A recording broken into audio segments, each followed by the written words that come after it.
आप अपने आप को क्या तैयार कर रहे हैं? परमेश्वर का वचन लिखा है, हालेलुया, प्रेज़ लॉर्ड, मैं तुझे दीर्घ जीवन देने जा रहा हूं। परमेश्वर बोल रहा है मैं तुझे ब्लेसिंग देने जा रहा हूं, मैं तुझे वो ग्रेट ब्लेसिंग देने जा रहा हूं।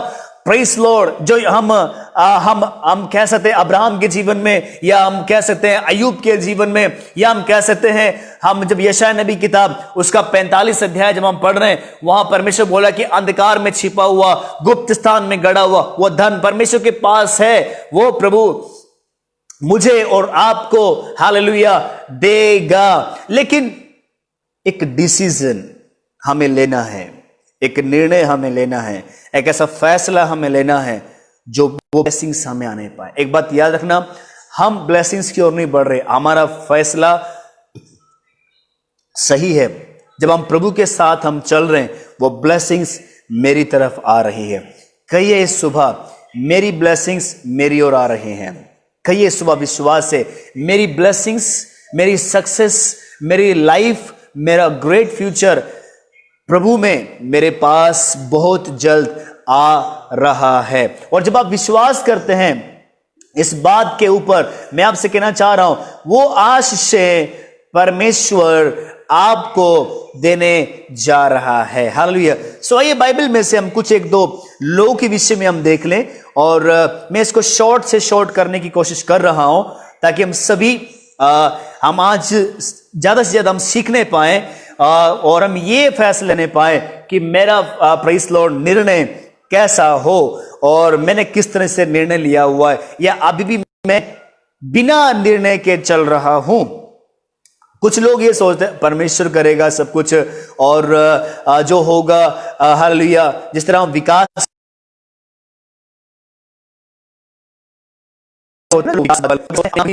विकास होगा, अपने आप आशीषें आ जाएंगी, अपने आप सब कुछ बन जाएगा, अपने आप हमारे घर में बरकतें आएंगी, अपने आप सब कुछ हो जाएगा। मैं आपसे एक बात कहना चाहता हूं, इन गलत फहमियों में कभी भी मत रहना कि अपने आप सब कुछ हो जाएगा। उसके लिए आपको मेहनत करनी पड़ेगी, और जब तक आप मेहनत नहीं करेंगे आप ब्लेसिंग्स नहीं पा जाते। अब्राहम को मेहनत करनी पड़ी तभी वो बरकत पाया। हालेलुया। ओके, सो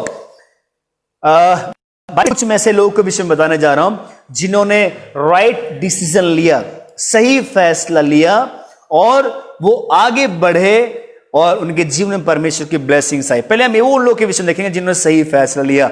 और बाइबल की अगर हम शुरुआत हम करें, कौन है आपके जहन में जो आपको आता है बाइबल में सबसे पहला कौन वो व्यक्ति था जिसने सही फैसला लिया? मैं सबसे पहले रखना चाहता हूं मेरी निगाह में अब्राहम।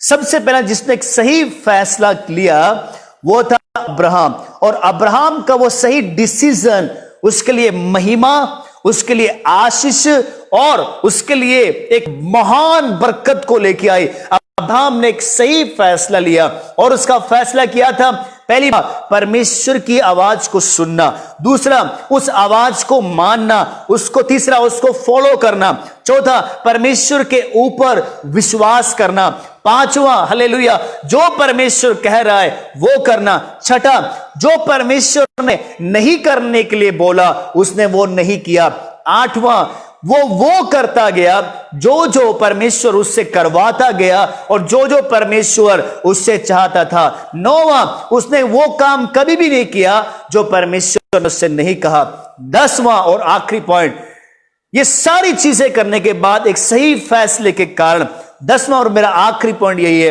उसके लिए एक बड़ी आशीष लेके आया। हालेलुया। अब्राहम ने एक सही फैसला लिया। क्या फैसला था? मैं परमेश्वर के साथ चलूंगा। परमेश्वर ने अब्राहम से क्या कहा था? मेरी उपस्थिति में चल और सिद्ध होता जा, चल मैं तुझे ब्लेस करूंगा। आज सुबह मैं आपसे बात करना चाहता हूं, परमेश्वर की आत्मा से भरमाए होकर, आत्मा में परिणामी होकर मैं आपसे कहना चाहता हूं, अगर आप एक सही फैसला लेते हैं, अब्राहम की तरह परमेश्वर की सुनने के लिए तैयार है, तो परमेश्वर आपको ब्लेस करने जा रहा है। हालेलुया। ओ परमेश्वर आपको उन ऊंचाइयों में लेके जा रहा है, उन चढ़ाइयों में परमेश्वर जाएगा जिसके लिए आप तैयार हैं। हालेलुया। मैं कहने जा रहा हूं, बेशक आप ये सोच रहे हैं आज मैं शून्य हूं, पर डोंट वरी, पिछले हफ्ते मैं आपसे बात कर चुका हूं, आज आप अपने आप को जीरो समझ रहे हैं, शून्य अवस्था में आप समझ रहे हैं। इसी में ही परमेश्वर आपकी वफादारी देखना चाहता है कि इसमें आपका परमेश्वर के साथ रिश्ता कैसे है और आप क्या निर्णय आप ले रहे हो, आप कितना परमेश्वर में आप धीरज धर रहे हो। दाऊद कहता है भजन संहिता में, मैं यहोवा के बाट धीरज से जोता रहा और उसने मेरी सुन ली। Hallelujah, hallelujah. अगर आप धीरज से परमेश्वर के साथ चल रहे हैं, यकीन मानिए आज जहां आप हैं बहुत जल्द वहां से बढ़ाकर परमेश्वर एक नए लेवल में प्रभु आपको लेके आने वाला है। और तब आपके खिलाफ चाहे कोई भी खड़ा हो जाए वो आपको रोक नहीं पाएंगे, क्योंकि जो रास्ता परमेश्वर ने आपके लिए खोला है वो सिर्फ और सिर्फ आपके लिए है। चाहे कोई भी लोग आपको दिखाई दें, आपको बड़ी बड़ी आंखें करते दिखाई दें, आपको डराते हुए दिखाई दें, आपके सामने वो रास्ते का पत्थर बनने की कोशिश करे, डोंट वेरी। बाइबल में क्या लिखा है, जरुब्बाबेल के सामने ये पहाड़ क्या है, ये क्या हो जाएगा, मैदान हो जाएगा। अगर इस सुबह आपको कोई पहाड़ दिखाई दे रहा है, मेरे पीछे बोलिए, हे बड़े पहाड़ तू क्या है, तू मैदान हो जाएगा। हालेलुया। मैं बढ़ूंगा, मैं चलूंगा। बोलिए, हम बढ़ेंगे, हम आगे बढ़ेंगे, हम आश पाएंगे। कभी भी ना भूलिए, इस्राएल परमेश्वर के साथ चली, 40 साल जंगल में रहे, उजाड़ अवस्था में रहे, उनके पास कुछ भी नहीं था। किसने उनको खिलाया, किसने उनकी जरूरतों को पूरी किया, यहोवा यिरे लिखा है। ना तो उनके कपड़े मैले हुए, ना उनके जूते फटे, परमेश्वर ने उनके लिए इंतजाम किया। डोंट वेरी, प्रभु आपके लिए इंतजाम करेगा। अगर आप ये महसूस कर रहे हैं मेरे पास कुछ भी नहीं है, पर अगर आपके पास प्रभु है, आपके लिए स्वर्ग की सारी आशीषें आपके पास है।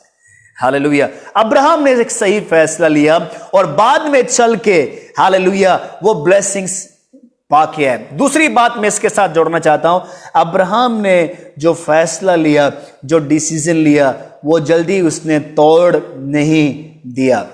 हम में से कई बार बहुत सारे फैसले हम करते हैं, बहुत सारे निर्णय हम ले लेते हैं। ओ मैं ऐसा करूंगा, मैं ऐसा करूंगी, हम ऐसा करेंगे परमेश्वर के लिए, हम सेवा में हम ऐसा करेंगे, प्रभु के भवन के लिए हम ऐसा करेंगे, चर्च के लिए हम ऐसा करेंगे, प्रभु के लिए हम ऐसा करेंगे, आत्मिक जीवन के लिए हम ऐसा करेंगे। मैं इतने बजे उठ के इतने बजे से इतने बजे तक प्रार्थना किया करूंगा और इतने बजे बाइबल पढ़ा करूंगा, ये दिन मेरा फास्टिंग का दिन होगा, ये दिन मेरा बाइबल स्टडी का दिन होगा, और मैं इतनी कमाई में से जरूर परमेश्वर को दशमांश दिया करूंगा। लेकिन वो कुछ समय बाद ब्रेक लग गया, कहां गया? मैं हजारों लोग के विषय में आपको बता सकता हूं जिन्होंने मेरे कानों में मैंने सुना हुआ, जिन्होंने आकर बड़े बड़े प्रॉमिस किया, लेकिन कुछ दिनों बाद ना तो उनके प्रॉमिस दिखाई देते, ना वो लोग दिखाई देते हैं। मैं इसके विषय में आगे आपसे बात करूंगा, जो हम डिसीजन लेते हैं, कैसे लेना चाहिए, कब लेना चाहिए, किन हालातों में लेना चाहिए, आगे मैं आपसे बातें करूं। अभी मैं बाइबल के वो लोगों के विषय में बात कर रहा हूं जिन्होंने फैसला निर्णय लिया। Hallelujah, praise Lord. अगर आज आप अब्राहम की तरह सही फैसला लेने जा रहे हैं, हालेलुया, परमेश्वर की बात मानने आप जा रहे हैं, तो प्रभु आपको आपकी आशीष के देश में लेने जा रहा है। आमीन कहिए, मैं विश्वास करता हूं मेरा परमेश्वर मेरे साथ है और मुझे आशीष के देश में प्रभु लेके जा रहा है। आमीन, हालेलुया। प्रभु आपको आशीष दे। दूसरा मैं आपके विषय में बताना चाहता हूं, जल्दी जल्दी मैं आगे बढ़ूंगा, ज्यादा मैं समय नहीं लेना चाहता। दूसरा है, हम जब राजाओं की किताब पढ़ेंगे, मैं बाइबल खोलने के लिए नहीं आपको बोलूंगा, राजाओं की किताब में जब हम पढ़ते हैं वहां पे प्रेज़ लॉर्ड, हम एक विधवा के विषय में हम पढ़ते हैं, हम सारपत के विषय में एक सारपत, एक हालेलुया, एक प्रेज़ लॉर्ड, एक विधवा के विषय में हम पढ़ते हैं। वहां परमेश्वर ने उस बहन को आशीष दी, हालेलुया, और परमेश्वर ने उस बहन को बरकत दी। और पहला राजा उसकी 17 अध्याय में, और सारपत नगर की विधवा और एलिया के विषय में हम पढ़ते हैं। परमेश्वर ने एलिया से कहा, यहां से उठ और सारपत नगर को जा, और वहां मैंने सिदोन के सारपत नगर में एक महिला को तेरे लिए ठहराया हुआ है जो तेरी परवरिश करेगी। अब एलिया को कुछ भी नहीं पता था मैं किस परिवार में जा रहा हूं, उस परिवार के हालात कैसे होंगे। एलिया ने सोचा ओके मेरे लिए परमेश्वर ने एक अच्छी फैमिली का इंतजाम किया हुआ है, मैं वहां रहूंगा, मैं वहां खाना पीना खाऊंगा और वहां जो भी परमेश्वर मुझसे कहेगा वो मैं सब करने के लिए तैयार हूं। पर जब रास्ते में एलिया नबी आया, एलिया नबी ने देखा जिस लोकेशन मुझे आना था वहां मैं आ गया हूं, और देखा वहां पे एक विधवा, एक बुजुर्ग औरत है जो लकड़ियां बीन रही है, चुग रही है, उठा रही है चूल्हा जलाने के लिए। और परमेश्वर ने उससे बातें की, यही वो औरत है जिसको मैंने तेरे लिए ठहराया हुआ है। असल में उसके दूसरा पॉइंट हम देखें तो ये है वो ये है इसके लिए मैंने तुझको ठहराया है ताकि तू इसके द्वारा मैं तुझे आशीष देने पाऊं। मुझे याद है पिछले दिनों यूट्यूब चैनल पे और अनिल अब्राहम मिनिस्ट्री मेरे यूट्यूब चैनल पे भी, और मैं एक विषय के ऊपर मैं बात कर चुका हूं, परमेश्वर की आशीष परमेश्वर के दासों के द्वारा। आपको याद होगा नए नियम की कलीसिया के दिनचर्या कैसे होते थे। यदि आप प्रेरितों के काम 2 अध्याय उसकी 42 आयत पढ़ेंगे तो वहां पर लिखा है, और वो प्रेरितों से शिक्षा पाने, संगति रखने, रोटी तोड़ने और प्रार्थना करने में लोलीन रहते थे, इकट्ठा। उसमें सबसे पहला क्या है, वो शिक्षा पाते थे।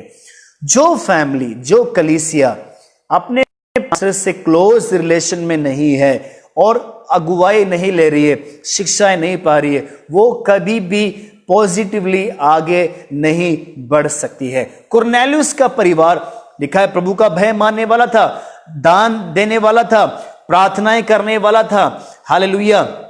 और लेकिन उसके अंदर एक कमी थी, उनके पास कोई भी एक अच्छा परमेश्वर का दास नहीं था। वैसे ये आज की अलग बात है, एक विश्वासी के पास कई पास्टर्स लोग के नंबर हैं, कई पास्टर्स लोग के, ये गलत बात नहीं, मैं इसको बरखिलाफ नहीं बोल रहा हूं, लेकिन हालेलुया एक विश्वासी क्या कह रहे हैं आज की डेट में। मेरे अपने पंजाब के हालात आपको बता देता हूं, एक नहीं तो दूसरे के पास चले जाएंगे, दूसरे से काम नहीं बना तो तीसरे के पास चले जाएंगे। खैर छोड़िए इन बातों को, हालेलुया। तो यूट्यूब में मैं इस बात के विषय में स्टडी दे चुका हूं, परमेश्वर हमें ब्लेस करता है अपने दासों के जरिए।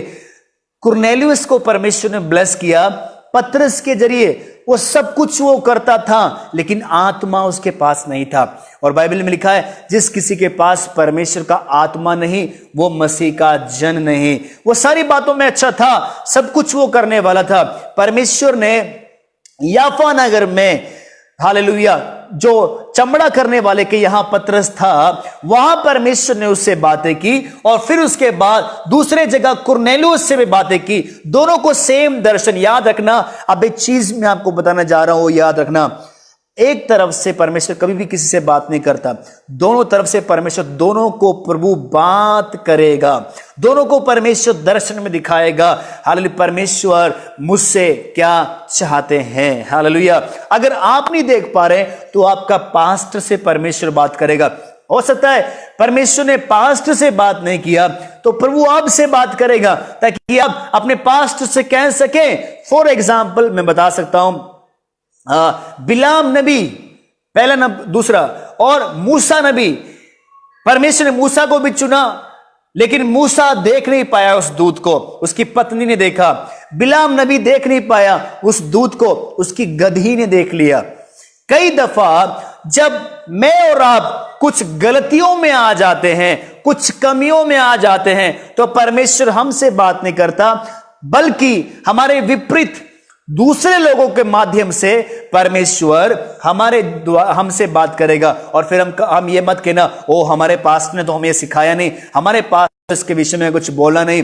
हालेलुया, समझना है आपका आपके पास के साथ रिलेशन कैसा है। हालेलुया, समझ रहे। आज क्यों परिवार अपने पास्टर की सुनना नहीं चाहते, क्योंकि उनको पता है हमारा पास्टर हमारे परिवार की भेद जानते हैं, हमारा भेद वो जानते हैं, मेरी कमियों को वो जानते हैं, मैं कैसे स्वभाव का हूं, मैं कैसे मेंटालिटी का हूं, वो मेरे पास्टर को तो पता है। दूसरे पास्टर से हम बात करेंगे, उसको तो कुछ भी नहीं पता। और दूसरे पास्टर भी कई दफा इस तरह होते हैं, वो बिना कुछ पूछे, बिना कुछ जाने सीधे बोलना शुरू करते, ओ तुम सेवा करो, परमेश्वर तुम्हें बढ़ाएगा, ब्लेस करेगा, ये करेगा, वो करेगा। लेकिन रियलिटी उस परिवार की या तो उसका पास्टर जानता है या तो खुदा जानता है। वो अगर स्टक है, वो रुका हुआ है, वो आगे नहीं बढ़ रहा है, तो कहीं ना कहीं कोई ना कोई कारण है। पास्टर बदलने से वो प्रॉब्लम्स दूर नहीं होंगी। हालेलुया। प्रॉब्लम्स क्लियर सॉल्व तभी होगी जब मेरे चर्च के साथ रिलेशन सही हो गया है, मेरा रिलेशन मेरे पास्टर के साथ सही हो गया है, और फिर उसके बाद मेरा रिलेशन मेरे परमेश्वर के साथ सही हो गया है। फिर मुझे और आपको यहां वहां भागने की जरूरत नहीं पड़ेगी। आप चाहे 4 लोगों की वाली कलीसिया हो, 400 लोगों की कलीसिया हो, 4000 लोगों की कलीसिया हो, ये बातें मायने रखती कि आप कलीसिया में 4 ही लोग आते हैं। ये बातें मायने नहीं रखती कि आप कलीसिया में हजारों लोग आते हैं। ये बातें मायने रखती है कि आपकी कलीसिया आत्मा और सच्चाई से चलने वाली है। पिता परमेश्वर, पुत्र प्रभु यीशु मसीह, पवित्र आत्मा के विषय में सही तरीके से ट्रिनिटी की स्टडी दी जाती है। हालेलुया। या वो अभी भी आत्मिक स्पिरिचुअल तौर पे एक डेड कलीसिया है। हालेलुया। आपने समझना है, अगर मैं एक ऐसे चर्च के माहौल में हूं जो पहले ही से आत्मिक रूप से डेड है, तो भूल जाइए कि आप कभी बढ़ पाएंगे। भूल जाइए कभी आपके अंदर बेदारी आएगी। भूल जाइए कि आप आगे बढ़ जाएंगे। हालेलुया।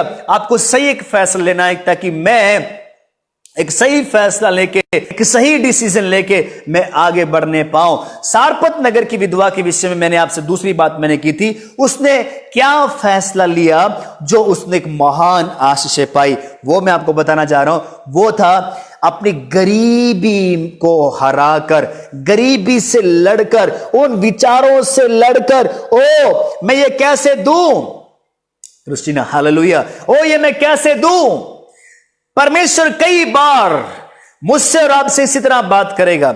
एलिया नबी सारपत नगर की विधवा के पास गया और उसे कहा, मुझे कुछ खाने को दे। उसने कहा, मेरे पास पर्याप्त भोजन नहीं है, और जो मेरे पास है वो मैं खुद खाऊंगी, अपने लड़कों को दूंगी, उसके बाद हम मर जाएंगे, और मेरे पास नहीं है। एलिया ने कहा, ओ अच्छा, परमेश्वर मुझे ऐसे घर में लेके आ गया, अच्छा तुम्हारे पास नहीं है, चलो कोई बात नहीं, फिर मैं अगले घर चले जाता हूं। प्रभु इस घर में तो नहीं है, मुझे अगले घर में आप ले जाइए। पर परमेश्वर ने उसको इजाजत नहीं दी कि वो किसी दूसरे घर में जाए। परमेश्वर उस घर में नया काम करना चाहता था, परमेश्वर उस घर को ब्लेस करना चाहता था। ना तो एलिया वहां से हटा, हालेलुया, और ना ही एलिया ने अपना डिसीजन चेंज किया, क्योंकि परमेश्वर पहले उसको बता चुका था कि मैं उस परिवार को ब्लेस करना चाहता हूं। अब सम टाइम कुछ परिवार यहीं पे मिस्टेक कर जाते हैं, थोड़ी सी प्रॉब्लम आती है, खुदा के दास की वो नहीं सुनते। एक बात याद रखना, मैं आपसे हमेशा अपने कलीसिया में हमेशा कहता रहता हूं, परमेश्वर आज के टाइम में बात कर रहा है अपने दासों के जरिए। फॉलो करें, माने अपने प्रभु के दासों की, जो आपको कह रहे हैं, जो आपको सिखाया जा रहा है। हालेलुया। हाँ, आप जरूर आजमाइए, परखिए, जो हमसे कहा जा रहा है वो सही के लिए या गलत के लिए है। हालेलुया। जरूर आप इस विषय में आप बात करें। एलिया ने कहा, जो तेरे पास है मुझे दे, क्योंकि मैं तुझसे सच कहता हूं कि तेरे मटके का कभी भी आटा और कभी भी वो तेल कभी भी खत्म नहीं होगा। उसने कहा, तेरे परमेश्वर यहोवा के जीवन की शपथ, हालेलुया, मेरे पास कुछ भी नहीं है, और जो है वो अभी हम खाने की प्लानिंग कर रहे हैं। एलिया ने उससे कहा, मत डर, जाकर अपनी बात के अनुसार कर, परंतु पहले मेरे लिए एक छोटी सी रोटी बनाकर मेरे पास ले आ, फिर इसके बाद अपने बेटों के लिए बनाना, क्योंकि इस्राएल का परमेश्वर यहोवा यूं कहता है कि जब तक यहोवा भूमि पर मैना बरसाएगा, तब तक ना तो उस घड़े का मैदा चूकेगा और ना उस कुप्पी का तेल घटेगा। हालेलुया। एक डिसीजन लेना है, मैं अपने आर्थिक स्थिति में मैं कैसे परमेश्वर को दूं। इसके साथ मैं जोड़ना चाहता हूं, हमें सीखना होगा परमेश्वर को देना, क्योंकि लिखा, दो तो तुम्हें भी दिया जाएगा। परमेश्वर हर्ष से देने वालों को परमेश्वर प्रेम करते हैं। कुड़कुड़ा के बुड़बुड़ा के बकझक, ये इस्राएली लोगों का गाना था। आप पढ़ लीजिएगा इस्राएल का इतिहास, इस्राएलियों की किताब आप पढ़ लीजिएगा, वो हमेशा कुड़कुड़ाते थे, बुड़बुड़ाते थे और बकझक करते थे, और इसी कारण परमेश्वर का दंड उनके ऊपर आता था, और इसी कारण परमेश्वर को उनके लिए बोलना पड़ा। मूसा से परमेश्वर ने कहा, इनसे क्या, चुप रहे,